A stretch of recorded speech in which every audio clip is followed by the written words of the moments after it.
नमस्कार, आप सभी का स्वागत करता हूं अपने YouTube चैनल सुरेंद्र सिंह बोरा में। साथियों, जयवीर सिंह बनाम the state of Uttarakhand, Nandan Singh बनाम the state of Uttarakhand, diary number 33652। ये केस आप देख रहे हैं। कल इस केस में अंतिम फैसला आ जाएगा। जैसा कि आपको पता है, एनआईवर्स DElEd versus BEd supreme court hearing में आपने जस्टिस बीआर गवई और जस्टिस प्रशांत मिश्रा जी के कोर्ट में इस केस को सुना होगा और इस केस के बारे में आपने बहुत अच्छी तरीके से स्टडी भी कर लिया होगा। 7 नवंबर को इस केस में सुनवाई थी। सुनवाई भी आपने देखी। बहुत सारे एनआईवर्स डीएलएड वाले जो हैं इस केस से परेशान हुए, क्योंकि जो एनआईवर्स डीएलएड के बिहार के अध्यक्ष थे यादव जी, वो चाहते थे कि इस केस की सुनवाई 1 महीने बाद हो, 1 महीने डिले हो। लेकिन पता नहीं क्या हुआ कि जल्दी उत्तराखंड को कहते हैं या किसी को कहते हैं कि जल्दीबाजी इस केस में दिखाई गई है। अब यहां पर देखिए, एक पल के लिए सोचिएगा, जब एनआईवर्स डीएलएड सुप्रीम कोर्ट से निगेटिव फैसले पर जाता है, एनआईवर्स डीएलएड के खिलाफ सुप्रीम कोर्ट का फैसला निगेटिव जाता है, तो क्या सबसे ज्यादा नुकसान किसका होगा? 2 नवंबर को एनआईवर्स डीएलएड प्रशिक्षितों की बिहार 7वें चरण की भर्ती में ज्वाइनिंग हुई है।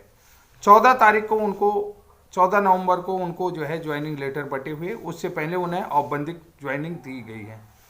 तो अब यहाँ पर देखिए, एक पल के लिए सुप्रीम कोर्ट से एनआईवर्स डीएलएड हार जाता है। 6ठे चरण में भी बिहार में जो है कि एनआईवर्स डीएलएड वाले लगे हुए हैं, 7वें चरण में भी एनआईवर्स डीएलएड वाले लगे हुए हैं। अब अगर एक पल के लिए एनआईवर्स डीएलएड सुप्रीम कोर्ट से हार गया तो क्या इन लोगों की नियुक्ति पर क्या असर पड़ेगा? इन लोगों की नियुक्तियां क्या होंगी? सब ये बड़ा है, इन लोगों की नियुक्ति का क्या होगा? इतने बड़े तादाद में एनआईवर्स डीएलएड है कि जिनकी ज्वाइनिंग हो चुकी है बहुत सारे स्टेट में। अब देखिए, एनआईवर्स डीएलएड केवल ऐसा भी नहीं होगा कि जैसे बीएड वाले हैं कि ये लोग लग गए हैं तो लग ही गए हैं। अब सबसे पहली बात है कि इनका जो डिप्लोमा है उसी को जस्टिस ने इंडिकेट किया हुआ है। जस्टिस बीआर गवई ने डिप्लोमा को ही इंडिकेट किया है।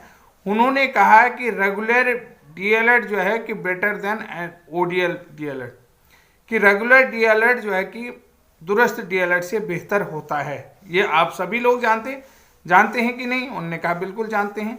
तो अब जब रेगुलर डीएलएड ऑलरेडी है, देखिए अब मैं यहाँ पर कि बिहार में आप शिक्षकों के पद भरने का भी एक वो नहीं दे सकते हैं, उदाहरण की कोड में नहीं दे सकते हैं, क्योंकि बिहार में सभी राज्यों से आवेदन मांगने के बाद भी प्राथमिक शिक्षकों के पद खाली रह रहे हैं। उन्हें बिहार में अभी भी पर्याप्त शिक्षक नहीं मिल रहे हैं। समझ रहे हैं?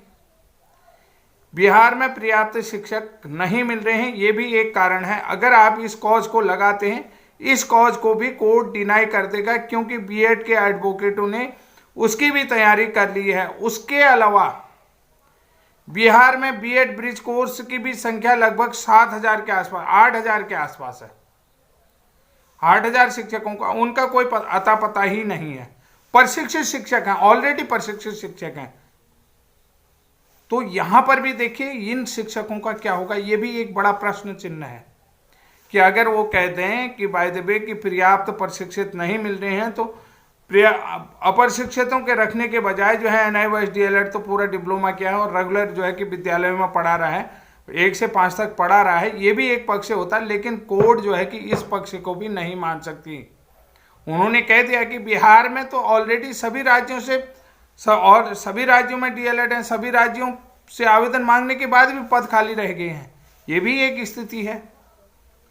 अब दूसरी बात है कि अगर यहाँ पर सवाल आता है कि क्या एनआईवर्स डीएलएड जो नियुक्त शिक्षक हैं बिहार में, उनकी नौकरी खतरे में है। अगर उनकी नौकरी खतरे में है तो उनके लिए भविष्य का इंतजाम क्या है, ये भी बहुत बड़ा सवाल है कि बिहार NIOS DLED की नौकरी खतरे में है। तो आप देखिए भाई, NIOS की जो डिप्लोमा है, जिस डिप्लोमा NIOS का डिप्लोमा ही जो है कि भाष्य पर है, उस पर प्रश्न चिन्ह कर रहा, मैं नहीं कर रहा हूँ, कोट कर रहा हूँ। मैं तो चाह रहा हूँ कि NIOS DLED जीते। और जो है बिहार में NIOS DLED से जो है कि प्रशिक्षित शिक्षक लग भी चुके हैं, 6ठे चरण में लगे हैं, 7वें चरण में हजारों की संख्या है। अब यहाँ पर कोर्ट ने क्या कहा है कि NIOS की तरफ से अगर डिप्लोमा करवाया गया है तो उस डिप्लोमा में NCT ने अपना गजट नोटिफिकेशन इन्फॉर्मेशन के लिए क्यों नहीं निकाला। इस बात को सत्य है, ये बात तो सत्य है। उन्होंने रिकॉग्निशन लेटर निकाला। यहाँ पर मैं बता रहा हूँ, NCT का जो गजट नोटिफिकेशन आना चाहिए, गजट नोटिफिकेशन के बदले में 22 सितंबर 2017 को उन्होंने एक रिकॉग्निशन लेटर निकाला हुआ है, जिसमें आपने देखा होगा रिकॉग्निशन। और दूसरी बात है कि कोर्स ने कि भाई जब प्राथमिक शिक्षक के लिए द्विवर्षीय डिप्लोमा अनिवार्य है, 2 साल का डिप्लोमा अनिवार्य है, तब जो है कि 18 महीने का डिप्लोमा, वो भी दूरस्थ शिक्षा के माध्यम से, ठीक है, डिस्टेंस लर्निंग मोड से, डिस्टेंस ओपन लर्निंग मोड से। भाई जब 2 साल का रेगुलर DLED मान्य है तो ये भी ठीक हो गया।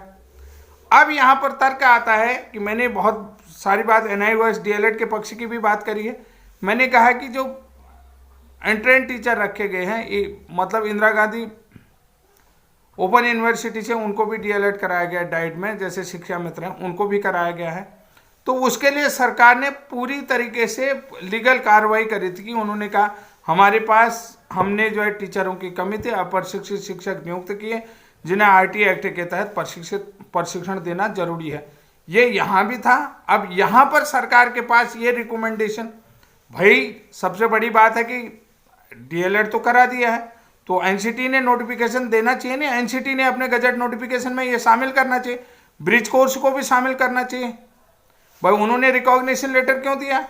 NCT की नियमावली में ये चीज़ शामिल होना चाहिए। जज ने भी सवाल जो है कि बिल्कुल जायज उठाए हैं, इस बात को आप भी जानते हैं कि जज साहब ने, जो माननीय जस्टिस ने ये सवाल उठाया, उन्होंने भी जायज उठाया। तो यहाँ पर गलती NCT की दिखती है। और दूसरी बात है, NCT कभी भी अपने सीनियर एडवोकेट को कोर्ट में नहीं उतार रही है, जूनियर एडवोकेट्स को उतार रही है। तो यहाँ पर NCT की तरफ से क्लेरिफिकेशन नहीं हो रहा है, तो यहाँ पर पैंच पूरा ही फंसा का फंसा रह जा रहा है। गलती NCT की है। अब मैंने तो आपको सवाल बताना तो बता कि भाई गजट नोटिफिकेशन। उसके बाद देखिए, अगर NIOS DLED के पक्ष में हाई कोर्ट हैं तो राज्य के अंतर्गत जो है कि सेवा नियमावली में जिन NIOS DLED को शामिल किया गया है उस पर स्पष्टीकरण क्यों नहीं है? उस पर NCT का स्पष्टीकरण भी तो होना चाहिए, उसका स्पष्टीकरण भी तो होना चाहिए। उसमें किसी प्रकार का स्पष्टीकरण नहीं है। यहाँ पर सवाल ये आ रहा है कि पटना हाई कोर्ट ने डिसीजन दिया था, NCT ने भी जो है कि उसको अप्रूवल दे दिया, ठीक है, पटना हाई कोर्ट से जीत के आए तो भाई NCT ने भी कोई विरोध नहीं किया, अप्रूवल दे दिया। ये भी एक बात होगी। अगर RT एक्ट में संशोधन किया गया तो प्राइवेट स्कूलों से प्रशिक्षितों के लिए नए रिक्रूटमेंट में शामिल करने की बात क्यों नहीं कही गई? भाई नुकसान तो बच्चों का हुआ नहीं हुआ? बच्चों का नुकसान हुआ भाई, जब आपने डिप्लोमा या सर्टिफिकेट कोर्सेज जो भी करवा दिए हैं, चाहे प्राइवेट कॉलेज के हों या जो है कि गवर्नमेंट स्कूलों के हैं, तो आपने जो है कि इसको शामिल तो करना चाहिए नए रिक्रूटमेंट के लिए, कि नए रिक्रूटमेंट में ये लोग भी शामिल हो सकते हैं। जैसे आपने कहा कि जो है कि प्राइमरी शिक्षक के रूप में जो न्यूनतम क्वालिफिकेशन है उसमें द्विवर्षीय डिप्लोमा मस्ट रहेगा, BLED मस्ट रहेगा। जब कोई नहीं मिलेगा तो 23(2) के तहत जो है B.Ed वालों को भी कंसिडर किया जाएगा जब सीट खाली बचेंगी। तो इसके अलावा पैरा टीचर और शिक्षा मित्रों के लिए भी आपका नियमावली है। जब आपके राज्य में ये ऑलरेडी NIOS DLED प्रशिक्षण, इनके लिए मेंशन क्यों नहीं है? ब्रिज कोर्स ऑलरेडी प्रशिक्षित है तो वो क्यों मेंशन नहीं है? भाई इसके लिए भी देखना चाहिए। या तो ये केस लंबा जाना चाहिए, सीधा सीधा जजमेंट देते। अब दूसरी बात बता दिया, एक और सवाल आया कि उन्होंने कहा कि ये जॉब बचाने के लिए, इन सर्विस टीचर के लिए है। इन सर्विस टीचर के लिए है तो इन लोगों को, भाई इन सर्विस टीचर है तो इनको उन शिक्षकों के बराबर वेतन कहाँ मिल रहा है? प्राइवेट स्कूल में 5,000, 4,000, 2,000 ऐसे ये लोग काम कर रहे हैं। और इनको एक बात ये भी समझो कि कोई इनके अकाउंट में कोई पीएफ भी इनका नहीं कट रहा है, किसी प्रकार का फंड कट रहा है? नहीं कट रहा है। बहुत कम बाजे बिरले जो अच्छे स्कूल होंगे वहाँ पर पीएफ कट रहा होगा। इनका पीएफ भी किसी प्रकार के, इनको तो भाई वेतन ही अच्छा नहीं मिल रहा है, नौकरी भाई, तो इसका फायदा कहाँ मिलेगा? अब एक सवाल और है, क्या प्राइवेट स्कूल के लिए अलग, टीचर के लिए अलग क्वालिफिकेशन और गवर्नमेंट स्कूल के लिए अलग क्वालिफिकेशन मेंशन होती है क्या? प्राइवेट स्कूल के लिए टीचर की रिक्वायरमेंट के लिए अलग क्वालिफिकेशन, जो क्वालिफिकेशन रिक्वायरमेंट है वो अलग होती है, और गवर्नमेंट स्कूल के लिए क्वालिफिकेशन रिक्वायरमेंट अलग होती है? नहीं होती है ना, सेम क्वालिफिकेशन होती। तो फिर इस तरीके का भेदभाव क्यों कर रहा है कोर्ट? ये भी एक बड़ा सवाल है। अब कल जो है कि अगर जो है NIOS DLED हार जाता है, बीएड जीत जाता है, ठीक है, अब मैं बीएड की भी बात करूंगा। भाई अगर कल बीएड जीत भी जाता है तो क्या 11 अगस्त 2023 का डिसीजन का क्या होगा? ये भी एक बात बताऊं कि एनसीटी का जो गजट नोटिफिकेशन था 2018 का 28 से 2000, उसके अनुसार जो है कि बीएड प्राइमरी के लिए एलिजिबल है ही नहीं। ठीक हो गया।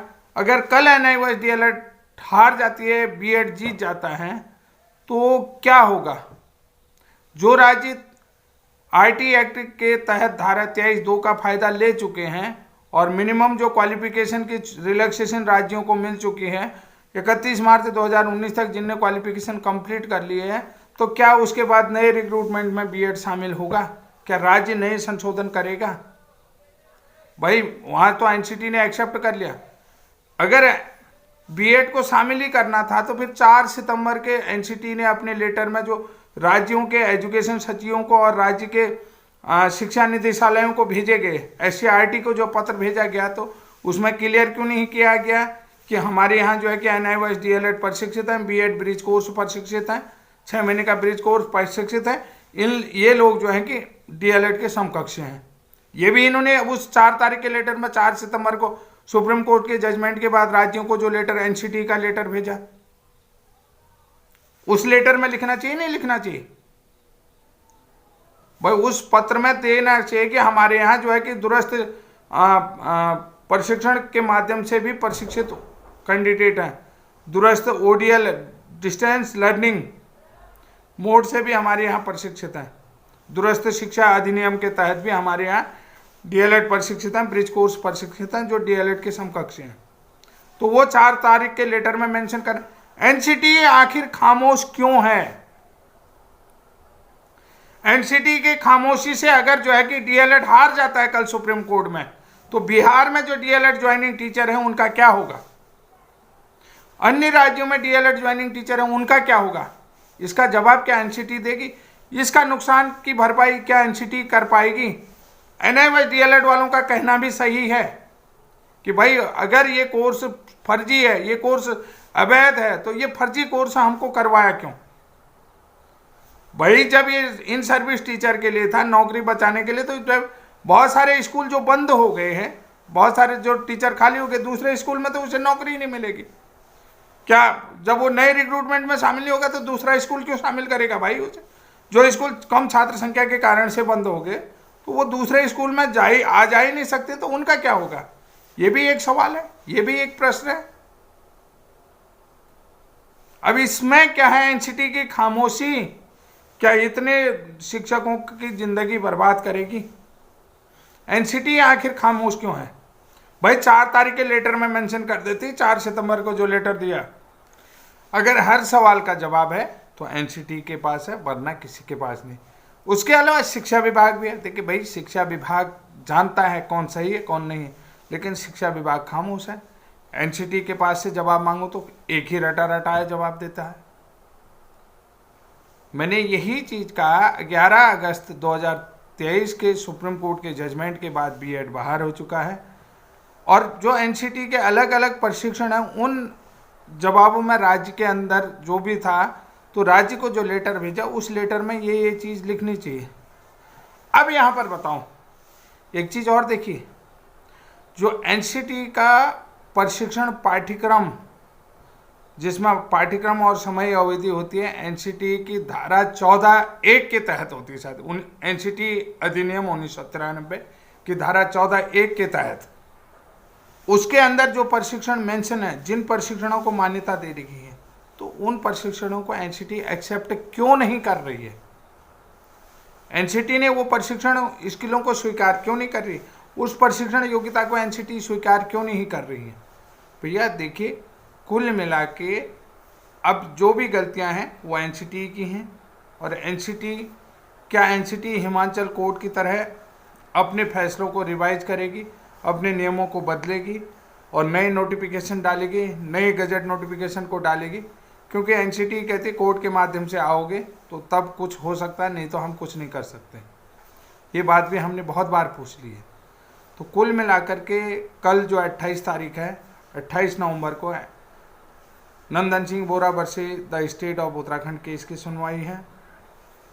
छत्तीसगढ़ हाई कोर्ट में सुनवाई है। Jaiveer Singh versus state of Uttarakhand case की सुनवाई है। Arnav Ghosh clarification and modification case की सुनवाई है। तो इन सारी जगहों पर यहाँ से सब कुछ क्लियर हो जाएगा, एकदम शीशे की तरह साफ हो जाएगा। क्लेरिफिकेशन नोटिफिकेशन में क्लेरिफिकेशन एंड मॉडिफिकेशन जो केस है, उस केस से क्लियर हो जाएगा कि कौन अंदर रहेगा, कौन बाहर रहेगा। अगर कोई गुंजाइश रहती है तो निश्चित रूप से मैं वीडियो के माध्यम से आप लोगों को बताऊंगा। आज के लिए बस इतना ही, तब तक के लिए जय हिंद, जय उत्तराखंड।